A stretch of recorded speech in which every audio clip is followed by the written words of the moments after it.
No talkie. Right to work. Right? Better that way. Everybody wants to start a YouTube video. Just blah, blah, blah, blah, blah. Today I'm going to show you how to replace a key fob battery on a Honda.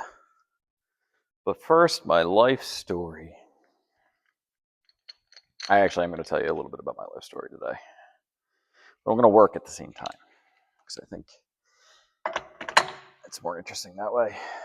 So just have a seat on the stool over there and I'll chit chat with you like you're a good friend that just came in for service, and we'll have a nice conversation while I work.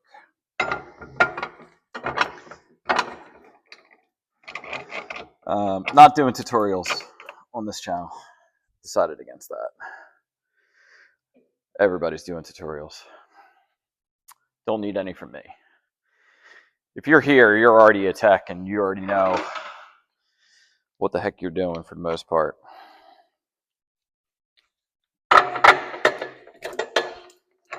When I came here, I was actually shocked about being in the industry for over 20 some years and being amazed by the amount of stuff I just didn't know.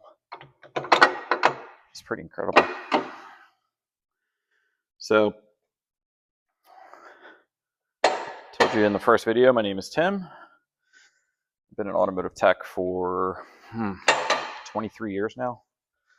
Spent 6 of those 23 years doing admin work, though, running a small collision shop, which was interesting.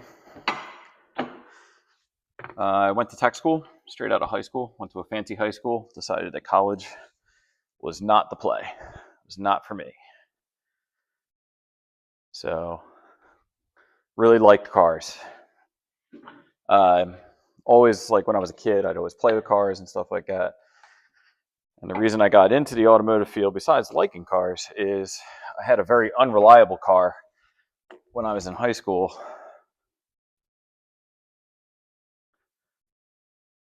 The unreliable car cost a lot to keep going.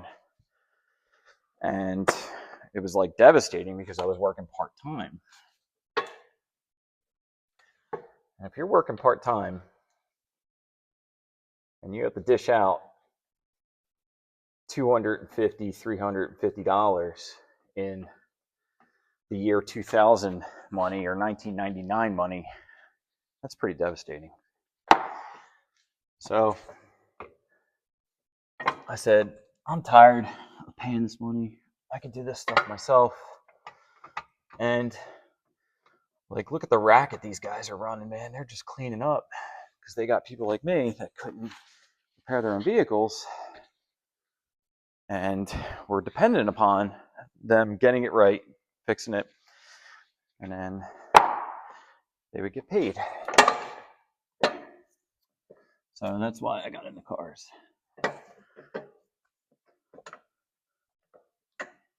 So after high school, I decided that cars it was. So I went to trade school. I graduated early, but not because I was a stellar student, because I had a job opportunity for a company that I really, really wanted to work for, and that was Honda. And the reason I chose Honda is because I was like amazed in my engine performance class at the technology with the variable cam phasing. I thought that was so cool. So Honda it was. Then I spent 15 years as a flat rate technician, became a master technician and shop foreman, which was cool.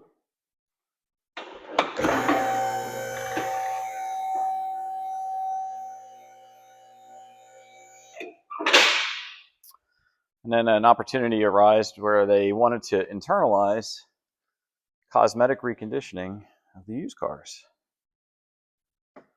So they sent me to school for paintless dent repair. They got a facility together for me.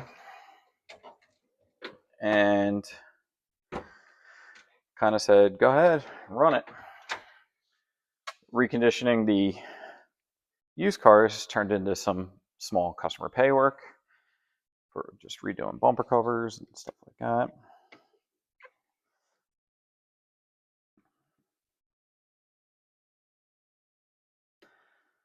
And then that turned into some slightly larger cosmetic repairs on the customer pay side.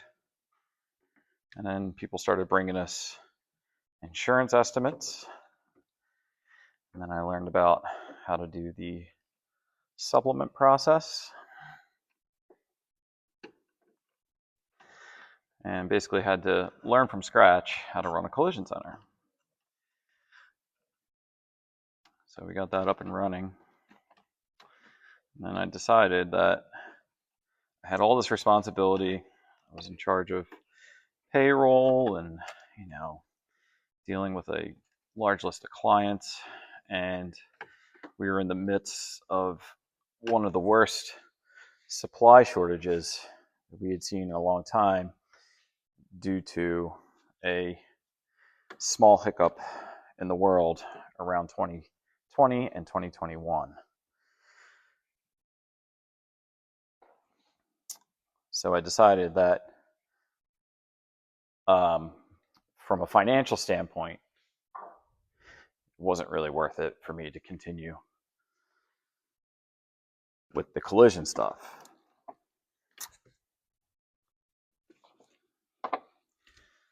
So I could abdicate the responsibility of managing an entire collision center, go back to being a technician, make more money, and then all I had to do was worry about a 22 by 14 foot wide area and the car that was on it. Now, obviously, there's other stuff that comes with that too, because you'll never fully escape the admin work. Like, you'll always have to do paperwork and documentation and stuff like that.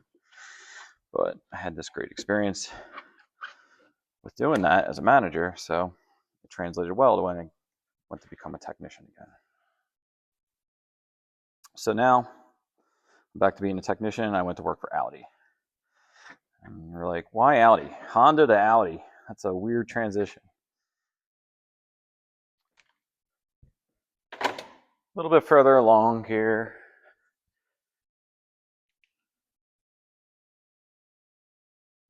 Just kind of chewing away at this fuel line job. If this was a naturally aspirated 997, this job would be pretty much done by now. But because we got the old turbskis in this thing, the air inlet to the turbo actually kind of crests over top of that fuel line. So this is going to be a bit of a to-do. No big deal. Get through it.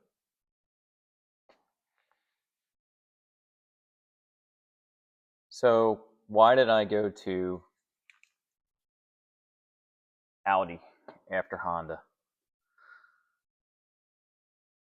Well, I wanted to be challenged. So being a Honda technician was cool. Honestly, it got to a point where like you weren't really encountering anything that was like insanely difficult. So there was like harder jobs, but there was harder stuff to diagnose and figure out. But I wanted to be challenged again. So I knew that Audis and Volkswagens were kind of a challenge to work on, and especially when it comes to the diagnosis. So I have a friend who has an Audi. He has several actually, and he kind of like as a favor, he's like, "Hey man, can you work on these?" And I would like huff and puff. I would be like, I don't want to work on an Audi. Stupid Volkswagen, over-engineered German junk." And then, I started to learn that a lot of the technology that was in the Hondas was kind of stolen from the Germans. At least that's the way Honda was kind of going.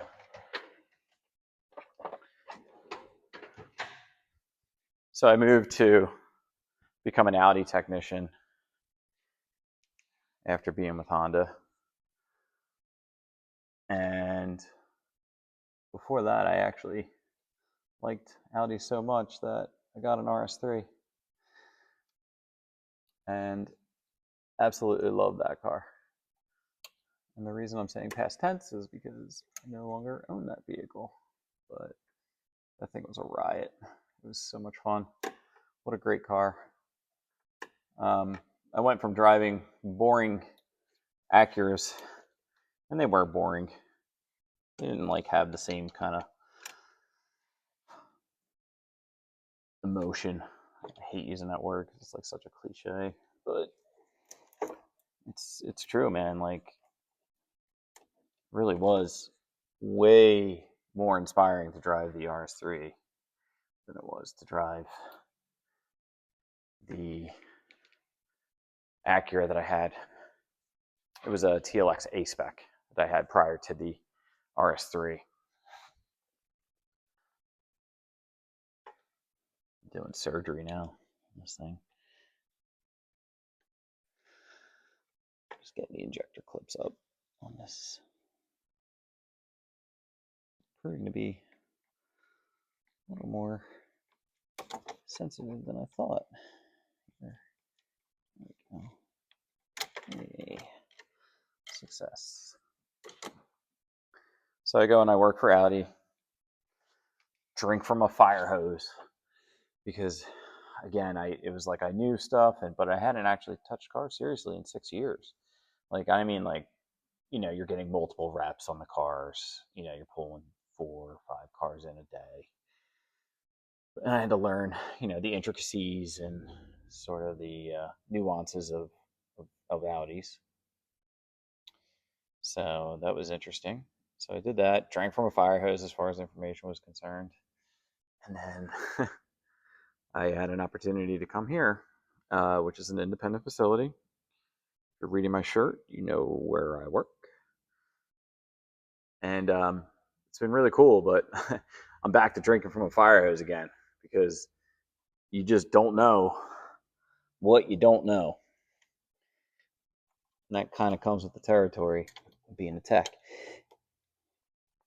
So I'm pretty much caught up on where I'm at now in my career. So I'm back to being a tech again. I'm actually doing the technician thing. I am not worth $10 million as far as my net worth is concerned, but in my career, I will probably make $10 million in revenue, which is the reason I came up with the name for the channel. And I hope you guys really do stick around. And, like I said, I'm not doing tutorials. We're just going to kind of hang out, and I'm still kind of figuring out what I want to do as far as the channel is concerned. But appreciate you guys just hanging out with me. It's nice having company. It's nice talking through things, and that's what I'm probably going to do. I'm just going to like kind of talk my way through the videos and talk about the industry and work at the same time. Cool. But I'm going to keep poking away at this thing. I will get this job done. I might post an update on social media. So thanks for tuning in. And I'll talk to you guys later. And just remember, we'll get through it one bolt at a time.